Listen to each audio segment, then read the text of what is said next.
যে 10,000 ছেলে বিএসএমএস ভর্তি হওয়ার জন্য পরীক্ষা দেয়, 10,000 ছেলেকে বিএসএমএস ভর্তি করার সুযোগ দেওয়া প্রয়োজন।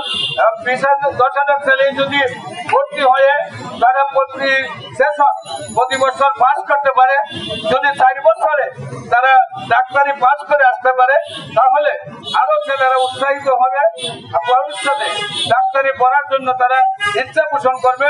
এবং আমি মনে করি ভবিষ্যতে যদি প্রতি বছর 20-30,000 ছেলে ডাক্তারি পড়তে আসে, তারা যদি লেখাপড়া করার সুযোগ পায়, এই মেধাবী ছেলেগুলা বাইরের কান্ট্রিতে যাবে না, এই মেধাবী ছেলেগুলার দ্বারাই এই দেশ পরিচালিত হইতে হবে। আমরা মনে করি ডাক্তারি যারা পড়তে চায়, ডাক্তারি যারা লেখাপড়া করতে চায়, এমবিবিএস এ যারা ভর্তি হতে চায়, বিএসএম এ যারা ভর্তি হতে চায়, তারা নিশ্চয়ই বাংলাদেশের সর্বোচ্চ মেধাবী সন্তান, সেই মেধাবী সন্তানদেরকে ভর্তি করার সুযোগ না দেওয়াতে তারা বাইরের কান্ট্রি থেকে ভর্তি হচ্ছে। আমার পার্শ্ববর্তী রাষ্ট্র চীনে 1 পয়েন্ট পাইলে তারা এমবিবিএস ভর্তি হওয়ার সুযোগ দিচ্ছে। সেই জন্য সেই ছেলেগুলা বাইরের কান্ট্রিতে গিয়ে ভর্তি হয়ে তারা আমাদের দেশের সম্পদ গুলাকে একটি সন্তান বাইরে 5 বছর লেখাপড়া করতে কোটি টাকা খরচ করে এই দেশটাকে অর্থনীতি শূন্য করে দিচ্ছে।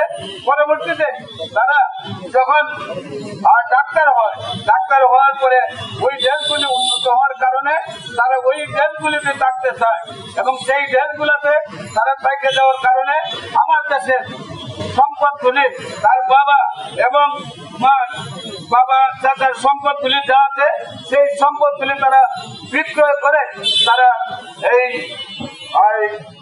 ওই দেশে নিয়ে প্রতিষ্ঠিত হয়। এতে দেখা যায় একটি ছেলের দ্বারা বাংলাদেশে প্রায় 10 কোটি টাকার মতো সম্পদ বাইরে চলে যায়, পাশাপাশি মেধাবী সন্তানগুলা শূন্য হয়ে যায়। এই মেধাবী সন্তানগুলো যদি বাংলাদেশে না থাকতে পারে, তাহলে বাংলাদেশ কিভাবে উন্নতি হবে? যদি ডাক্তারি এই দেশে জন্মগ্রহণ না করে, তাহলে চিকিৎসা সেবা কিভাবে নিশ্চিত হবে? আজকে আমরা জনগণকে যেভাবে দেখতে পাচ্ছি যে সাধারণ চিকিৎসায় তাদের ভুক্তভোগী হচ্ছে, আমরা হাসপাতালে গেলে দেখতে পাই চিকিৎসার অভাব।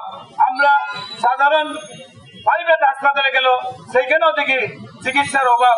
সেই অভাব অনটন দূর করার মূল বিষয় হলো ডাক্তারি যদি তৈরি না হয়, তাহলে কিভাবে সেই সেবাগুলো নিশ্চিত হবে? একজন ডাক্তার শর্টকাট থাকার কারণে সরকারি চাকরি করার পরেও দেখা যায় 4টি-5টি হাসপাতালে বসে 4টি-5টি হাসপাতালের তার শিডিউল দিতে হয়, এবং প্রত্যেকটি ডাক্তারের কাছে শত শত রোগীর দেখা যায় ভিড় থাকে। এর একটি মাত্র কারণ আমরা ডাক্তার শূন্য হওয়ার কারণে আমরা সেই দুর্যোগ আমাদের পয়দা হয়।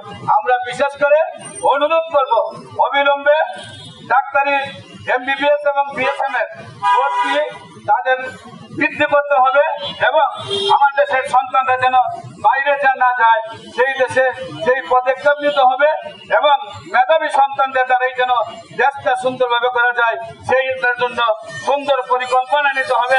এর প্রথম উল্লেখযোগ্য বিষয় হলো যে ভর্তির সুযোগ আরো বৃদ্ধি করতে হবে।